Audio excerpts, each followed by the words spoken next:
नमस्कार दोस्तों, आज हम बात करेंगे सिंधु घाटी सभ्यता और यूपीएससी में इस पर पूछे गए प्रश्नों के बारे में।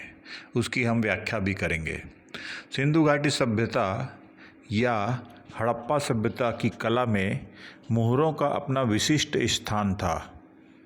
अब तक करीब 2000 मुहरें प्राप्त की जा चुकी हैं। इसमें लगभग 1200 अकेले मोहनजोदड़ो से प्राप्त हुई हैं। ये मुहरें बेलनाकार, वर्गाकार, आयताकार एवं वृत्ताकार रूप में मिली हैं। मुहरों का निर्माण अधिकतर सेल खड़ी से हुआ है। मुहरों का निर्माण अधिकतर सेल खड़ी से हुआ है। पक्की मिट्टी की मूर्तियों का निर्माण चिकोटी पद्धति से किया गया है। ध्यान देंगे, पक्की मिट्टी की मूर्तियों का निर्माण चिकोटी पद्धति से किया गया है। पर कुछ मुहरें कांचल मिट्टी, गोमेद, चट और मिट्टी की बनी हुई भी प्राप्त हुई हैं। कुछ मुहरें कांचल मिट्टी की, गोमेद, चट और मिट्टी की बनी हुई प्राप्त हुई हैं।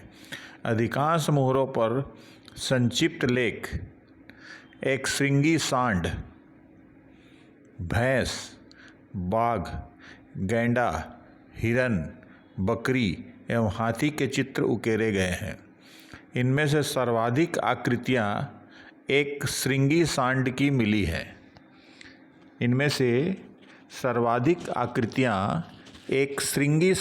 मिली हैं। ध्यान देंगे।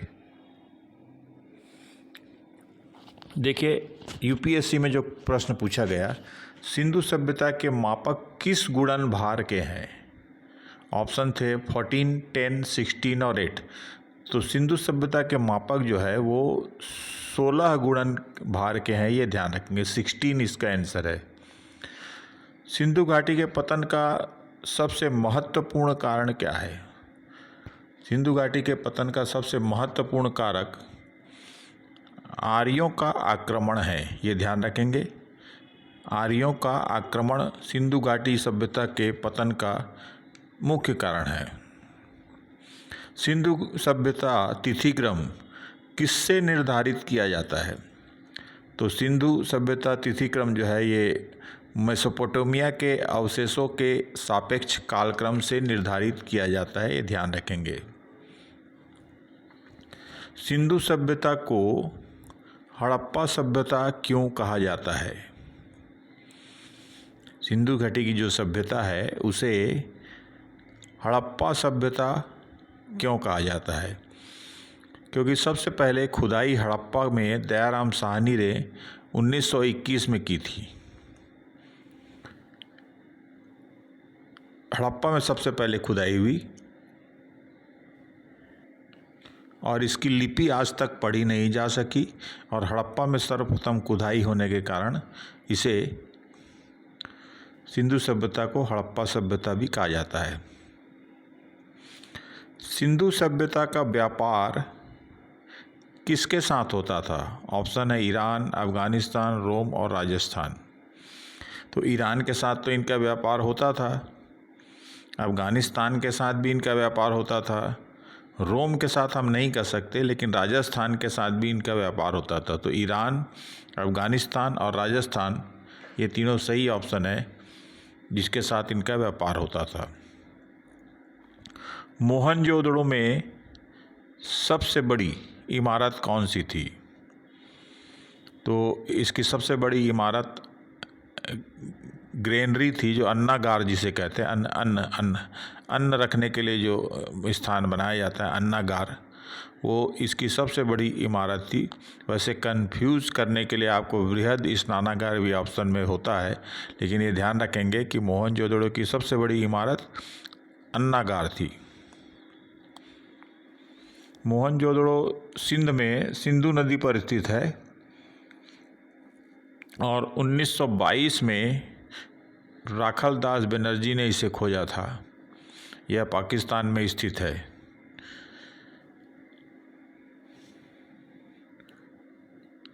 सिंधु घाटी सभ्यता में बैल, हाथी, गैंडा उपयुक्त में से किस पशु की आकृति सिंधु घाटी की मुद्राओं पर पाई जाती है?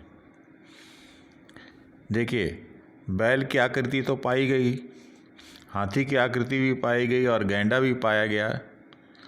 तो ये तीनों आकृतियाँ उनकी मुद्राओं पर पाई गई, बैल, हाथी और गैंडा। गाय और घोड़े को छोड़कर सभी पशु पाए गए, ये ध्यान रखेंगे आप। गाय और घोड़े को छोड़ दीजिए, गाय और घोड़े की जो मुद्राएं वो नहीं मिली या उनका चित्र नहीं मिला, बाकी सभी पशु पाए गए। निम्न में से कौन सा लक्षण सिंधु सभ्यता के लोगों का सही चित्रण करता है? पहला, उनके विशाल महल और मंदिर होते थे। दूसरा, वे देवी देवता दोनों की पूजा करते थे। तीसरा, वे युद्ध में घोड़ों द्वारा खींचे गए रथ का प्रयोग करते थे। तो इसके विशाल महल और मंदिर तो होते नहीं थे, तो ये ऑप्शन गलत है। सिंधु घाटी सभ्यता में मंदिर नहीं पाए गए। और घोड़े जो आ रहा है, वे युद्ध में घोड़े द्वारा खींचे गए रथ का प्रयोग करते थे, ये भी गलत है, क्योंकि घोड़ों के विषय में उनकी जानकारी नहीं थी। इसका ऑप्शन सही है बी, वे देवी देवता दोनों की पूजा करते थे। हड़प्पा सभ्यता की 2 नवीनतम खोजें कौन सी है? तो हड़प्पा सभ्यता की 2 नवीनतम खोजें हैं कुंतासी, ये बंदरगाह है, और धौलावीरा, ये गुजरात में स्थित है। क्वेश्चन है, लोथल का गोदी क्षेत्र एक नहर के द्वारा किस नदी से जुड़ा हुआ है? लोथल का गोदी क्षेत्र एक नहर के द्वारा किस नदी से जुड़ा हुआ है? तो आंसर इसके ध्यान रखेंगे, भोगवा रिवर या भोगवा नदी कहते हैं इसको। लोथल का गोदी क्षेत्र भोगवा नदी से जुड़ा हुआ है। प्राक सिंधु सभ्यता और सिंधु सभ्यता के अवशेष कहाँ से प्राप्त हुए हैं? तो प्राक सिंधु सभ्यता और सिंधु सभ्यता के अवशेष बनवाली और कालीबंगन से प्राप्त हुए हैं। बनवाली जो है इसे अमीरों की बस्ती कहा जाता था, और कालीबंगा जो है इसे गरीबों की बस्ती कहा जाता है।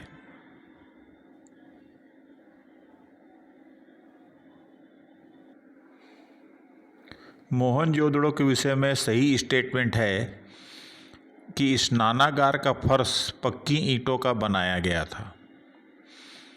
और इसमें जो सही मिलान करना है आपको, तो लोथल, गोदीबाड़ा, कालीबंगल, जूता हुआ खेत यहाँ मिला था।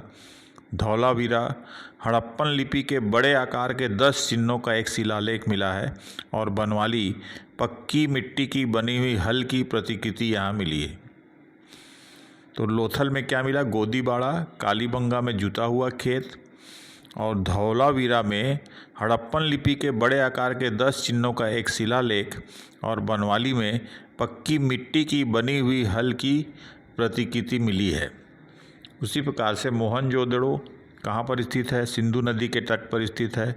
रोपड़ जो है वो सतलज नदी के तट पर स्थित है। कालीबंगा घग्गर नदी के तट पर स्थित है, और हड़प्पा रावी नदी के तट पर स्थित है। अगर इसको आप ट्रिक से याद रखना चाहें तो मोसी याद रखेंगे। मोसी मतलब मोहनजोदड़ो सिंधु। हरा याद रखेंगे हड़प्पा रावी। रोस याद रखेंगे रोपड़ और सतलज। हल कहाँ मिला है? पक्की मिट्टी का हल कहाँ मिला है? ये मिला है आपका बनवाली और हरियाणा में।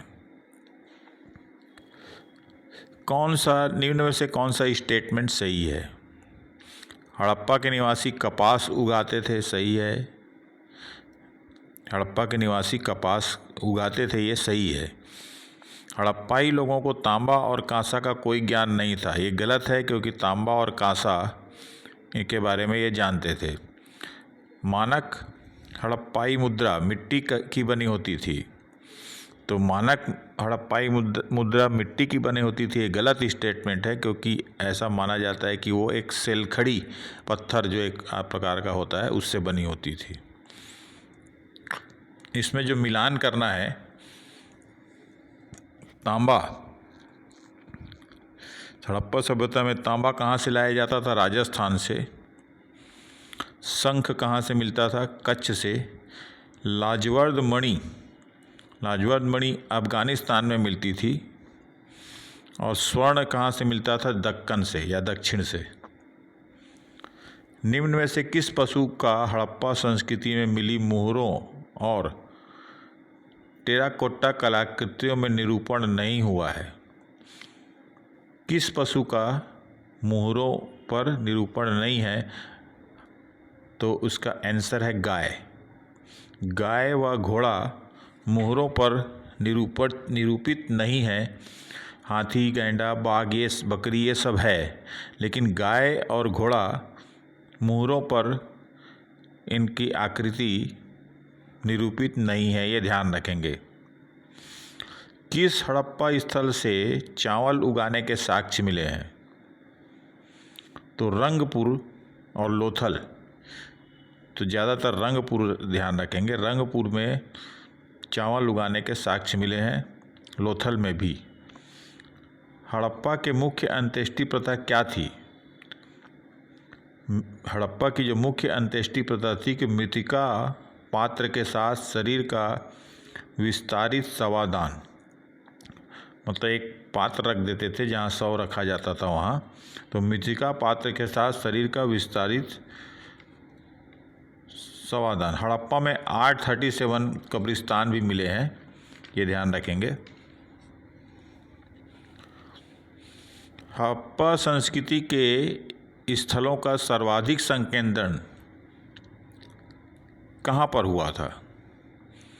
सतलज, सिंधु, रावी, घग्गर। तो इसका ऑप्शन जो सही ऑप्शन है वो घग्गर। हड़प्पा संस्कृति के स्थलों का सर्वाधिक संकेंद्रण घग्गर या हकरा नदी के तट पर हुआ था। इसके अगर आसपास जो है बनवाली है, राखीगढ़ी है, कालीबंगा है। लेकिन शुरुआती दौर में संकेंद्रण सिंधु नदी पर हुआ था, लेकिन बाद में सर्वाधिक संकेंद्रण घग्गर नदी के तट पर हुआ और उसके आसपास थे कौन से क्षेत्र? बनवाली, राखीगढ़ी और कालीबंगा। लेकिन अगर ऐसा क्वेश्चन होता है कि शुरुआती दिनों में संकेंद्रण कहाँ हुआ, तो वो सिंधु नदी पर हुआ था, ये ध्यान रखेंगे। लाजवर्ण मणि का आयात कहाँ से होता था? तो ये अफ़गानिस्तान से होता था, ये ध्यान रखेंगे। अफ़गानिस्तान में भी और अंदर जाएंगे तो बदख्शा से होता था लाजवर्ण मणि का उत्पादन और इसका आयात। हड़प्पा मोहनजोदड़ो का नाश कब शुरू हुआ? इसका नाश होना कब शुरू हो गया, मतलब इसका पतन कब शुरू हुआ? हड़प्पा और मोहनजोदड़ो का पतन शुरू हुआ 2000 ईसा पूर्व, 2000 BC में इसका नाश शुरू हो गया। हड़प्पा सभ्यता में पक्की मिट्टी की मूर्तियों का निर्माण किस विधि से किया जाता था? तो ये बता चुका हूँ मैं आपको, चिकोटी विधि से ये इसका निर्माण किया जाता था। धन्यवाद, थैंक यू।